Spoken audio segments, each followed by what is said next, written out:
thing. It smells a little bit in here, though. I glued it when I finished recording yesterday. So we'll see. Let's go. Today we'll be continuing Les Miserables by Victor Hugo. Chapter 4. Works corresponding to words. Okay. His conversation was gay and affable. He put himself on a level with the two old women who had passed their lives beside him. When he laughed, it was the laugh of a schoolboy. Madame Magloire liked to call him Your Grace. One day he rose from his armchair and went to his library in search of a book. This book was on one of the upper shelves. As the bishop.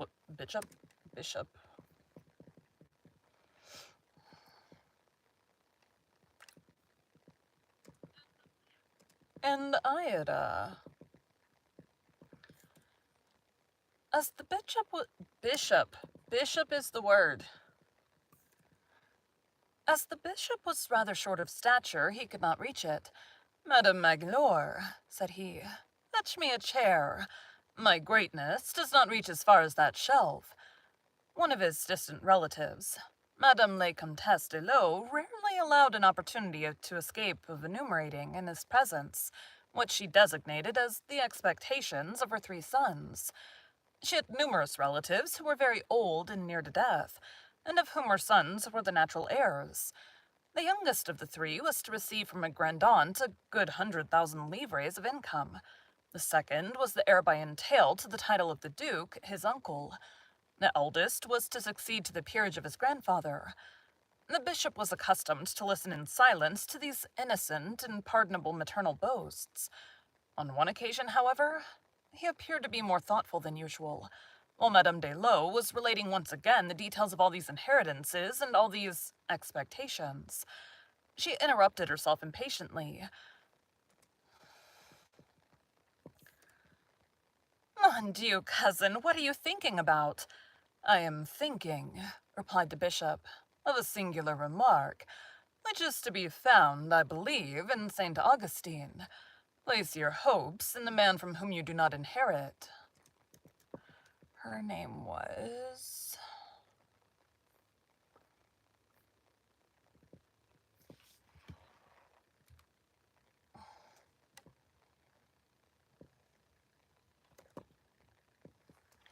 Madame la Comtesse de Lo.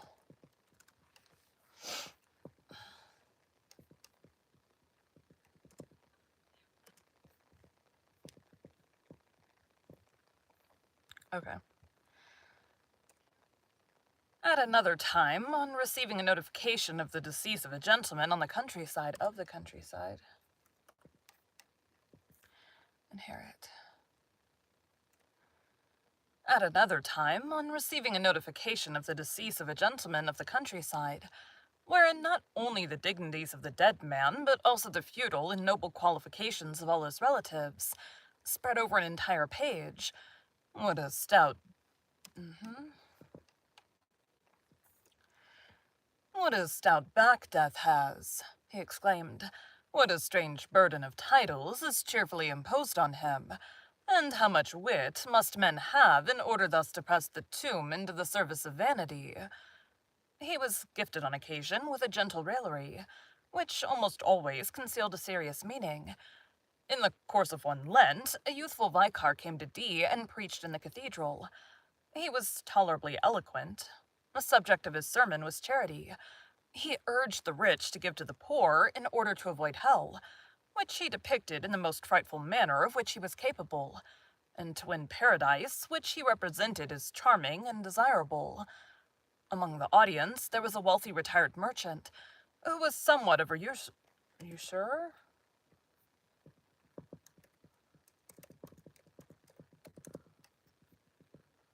I don't know this word. Use... Where is it?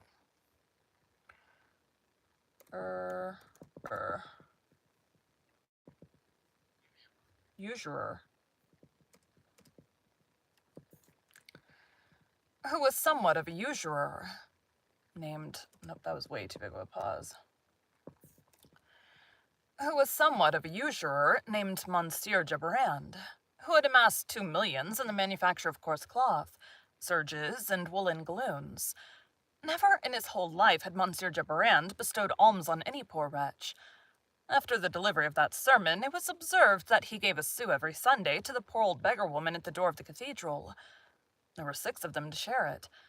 One day, the bishop caught sight of him in the act of bestowing this charity, and said to his sister with a smile, "There is Monsieur Geberand purchasing paradise for a sou." Is that how you say that word? S-O-U. Yep. When it was a question of charity, he was not to be rebuffed even by a refusal, and on such occasions he gave utterance to remarks which induced reflection. Once he was begging for the poor in a drawing-room of the town.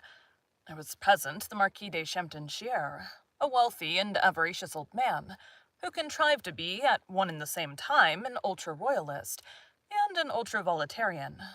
This variety of man has actually existed. When the bishop came to him, he touched his arm. "You must give me something, Monsieur le Marquis." The Marquis turned round and answered dryly, "I have poor people of my own, Monseigneur." "Give them to me," replied the bishop.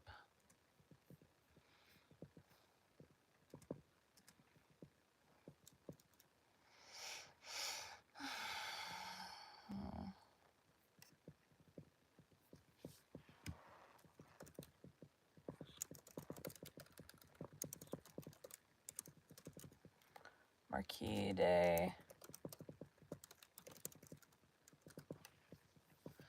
I know I'm butchering some of these names, but like... go to there. One day he preached the following sermon in the cathedral. "My very dear brethren, my good friends, there are 1,320,000 peasants dwelling in France, which have but 3 openings, 1,800 and 17,000 hovels, which have but 2 openings, the door and 1 window, and 346,000 cabins besides, which have but 1 opening, the door. And this arises from a thing which is called the tax on doors and windows. Just put poor families, old women and little children in those buildings, and behold the fevers and maladies which result. Alas, God gives air to men, and law sells it to them. I do not blame the law, but I bless God. In the department of the Isère and the Var, in the 2 departments of the Alps, the Hauts and the Basses, the peasants have not even wheelbarrows. They transport their manure on the backs of men. They have no candles, and they burn resinous sticks, and bits of rope dipped in pitch. That is the state of affairs throughout the whole of the hilly country of Dauphine. They make bread for 6 months at one time. They bake it with dried cow dung. In the winter, they break this bread up with an axe, and they soak it for 24 hours in order to render it eatable. My brethren, have pity, behold the suffering on all sides of you." Born a provincial, he... that's not how you say that, I don't think.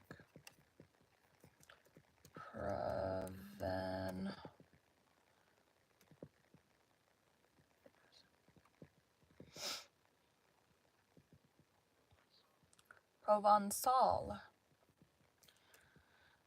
Born a Provençal, he easily familiarized himself with the dialect of the South. He said, "En bé, monsieur, c'est sage." Sage.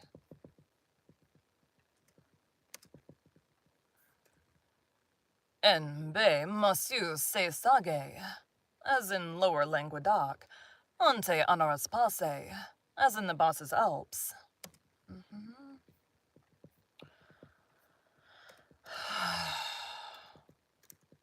Why is it not typing? Dash Alps.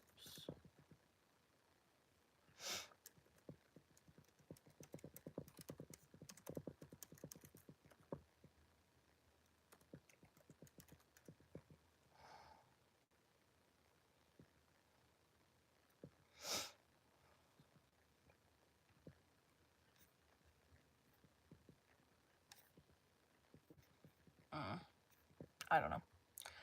Alps. Workte un bunen muteum be un bunen fromage glacé, as an upper Dauphine. This pleased the people extremely and contributed not a little to win him access to all spirits. He was perfectly at home in the thatched cottage and in the mountains. He understood how to say the grandest things in the most vulgar of idioms. As he spoke all tongues, he entered into all hearts. Moreover, he was the same towards people of the world and towards the lower classes. He condemned nothing in haste and without taking circumstances into account. He said, "Examine the road over which the fault is passed."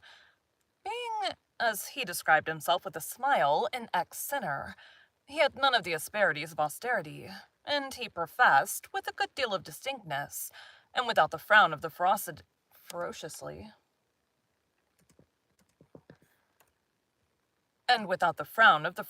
virtuous, a doctrine which may be summed up as follows: Man has upon him his flesh, which is at once his burden and his temptation. He drags it with him and yields to it. He must watch it, check it, repress it, and obey it only at the last extremity. There may be some fault even in this obedience, but the fault thus committed is venial.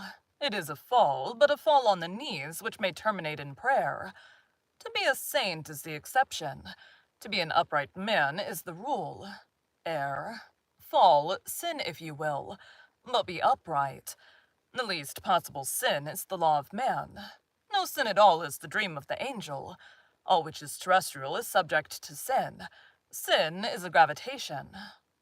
When he saw everyone exclaiming very loudly, and growing angry very quickly, "Oh," he said with a smile, "to all appearance this is a great crime which all the world commits. These are hypocrisies which have taken fright, and are in haste to make protest and to put themselves under shelter." He was indulgent towards women and poor people, on whom the burden of human society rests. He said, "The faults of women, of children, of the feeble, the indigent, and the ignorant, are the fault of the husbands, the fathers, the masters, the strong, the rich, and the wise." He said, moreover, "Teach those who are ignorant as many things as possible. Society is culpable in that it does not afford instruction gratis. It is responsible for the night which it produces. This soul is full of shadow. Sin is therein committed. The guilty one is not the person who has committed the sin, but the person who has created the shadow." It will be perceived that he had a peculiar manner of his own of judging things. I suspect that he obtained it from the gospel. One day he heard a criminal case, which was in preparation and on the point of trial, discussed in a drawing room. A wretched man, being at the end of his resources, had coined counterfeit money out of love for a woman, and for the child which he had had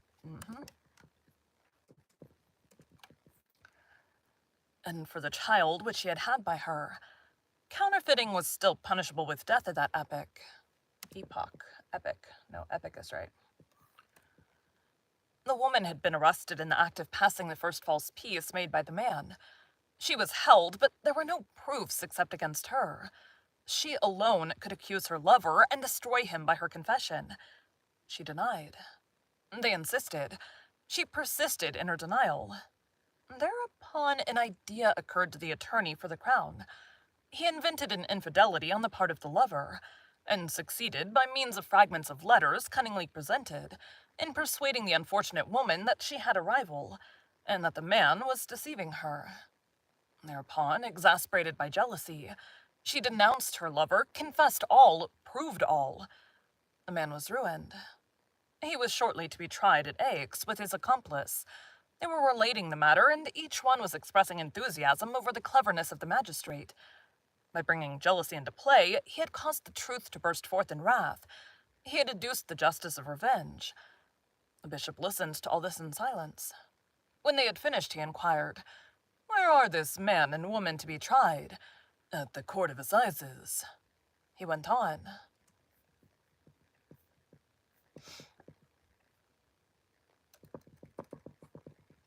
Why does it keep, exiting out of the typing? Perfect. And where will the advocate of the crown be tried? A tragic event occurred at D. A man was condemned to death for murder. He was a wretched fellow, not exactly educated, not exactly ignorant, who had been a mountebank at fairs and a writer for the public. The town took a great interest in the trial. On the eve of the day fixed for the execution of the condemned man, the chaplain of the prison fell ill. A priest was needed to attend the criminal in his last moments. They sent for the curé. It seems that he refused to come, saying, "That is no affair of mine. I have nothing to do with that unpleasant task, and with that mountebank I too am ill. And besides, it is not my place." This reply was reported to the bishop, who said, "Monsieur le curé is right. It is not his place. It is mine." He went instantly to the prison, descended to the cell of the Mont Blanc, called him by name. Bank, there's no blank, there's no L. Descended to the cell of the Montebank, called him by name, took him by the hand, and spoke to him. He passed the entire day with him, forgetful of food and sleep, praying to God for the soul of the condemned man, and praying the condemned man for his own. He told him the best truths, which are also the most simple. He was father, brother, friend. He was bishop only to bless. He taught him everything, encouraged and consoled him. The man was on the point of dying in despair. Death was an abyss to him. As he stood trembling on its mournful brink, he recoiled with horror. He was not sufficiently ignorant to be absolutely indifferent. His condemnation, which had been a profound shock, had in a manner broken through, here and there, that wall which separates us from the mystery of things, and which we call life. He gazed incessantly beyond this world through these fatal breaches, and beheld only darkness. The bishop made him see light. On the following day, when they came to fetch the unhappy wretch, the bishop was still there. He followed him and exhibited himself to the eyes of the crowd in his purple camail.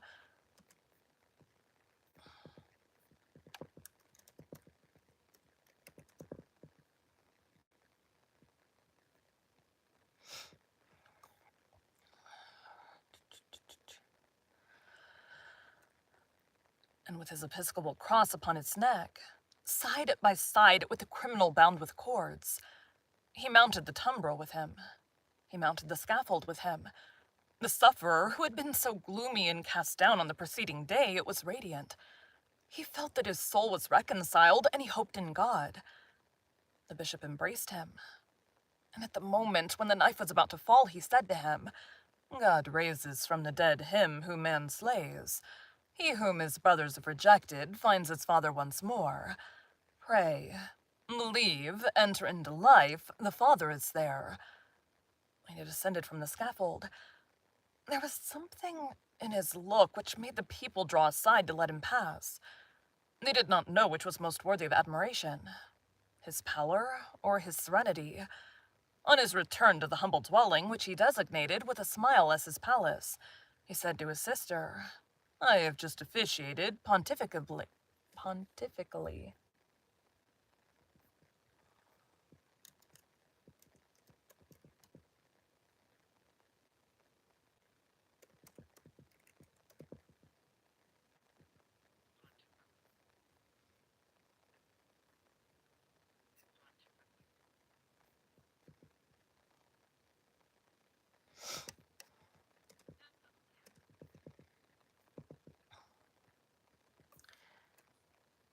I have just officiated pontifically. Since the most sublime things are often those which are the least understood, there were people in the town who said, when commenting on this conduct of the bishop, "It is affection." This, however, was a remark which was confined to the drawing rooms. The populace, which perceives no jest in holy deeds, was touched and admired him.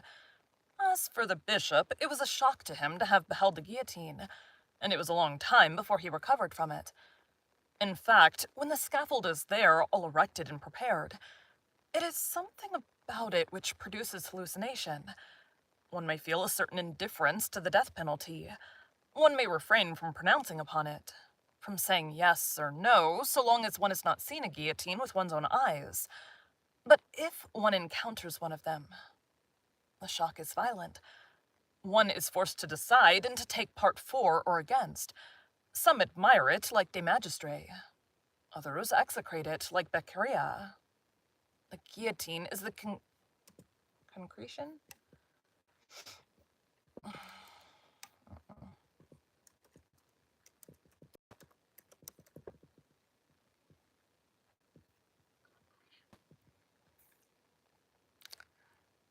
The guillotine is the concretion.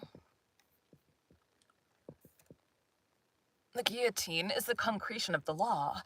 It is called vindicate. Vindicate, oh my god. It is called vindicate. It is not neutral, and it does not permit you to remain neutral. He who sees it shivers with the most mysterious of shivers. All social problems erect their interrogation point around this chopping knife. The scaffold is a vision. The scaffold is not a piece of carpentry.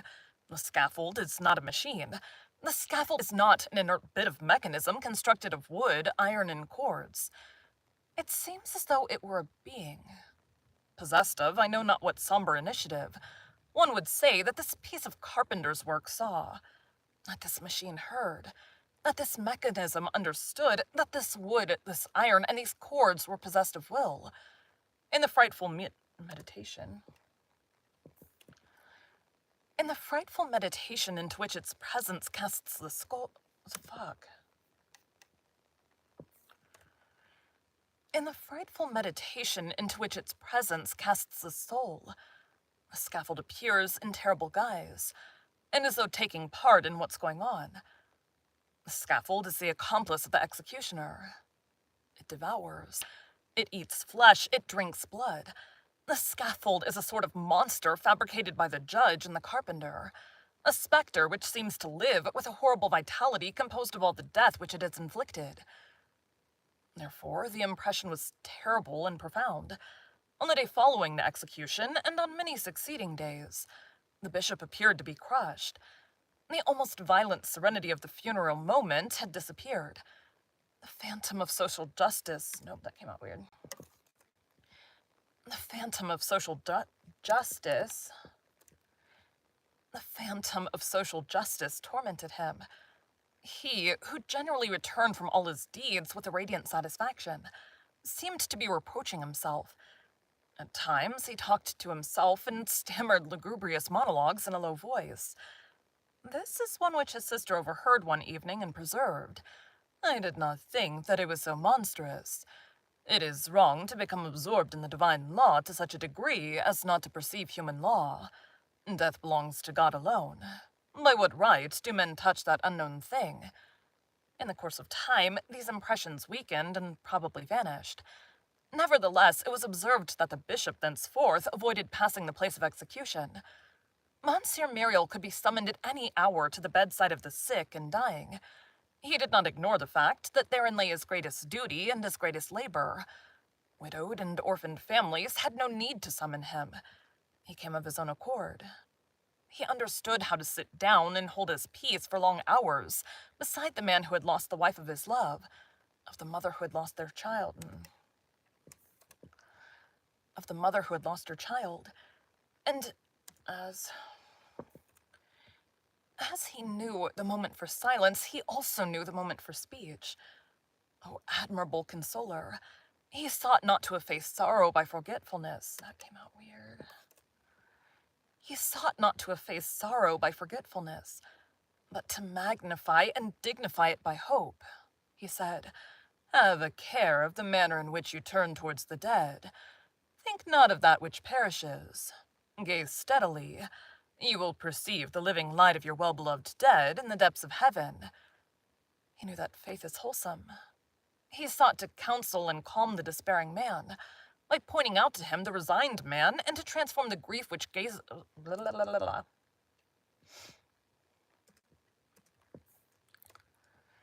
By pointing out... I don't know where I am on the page.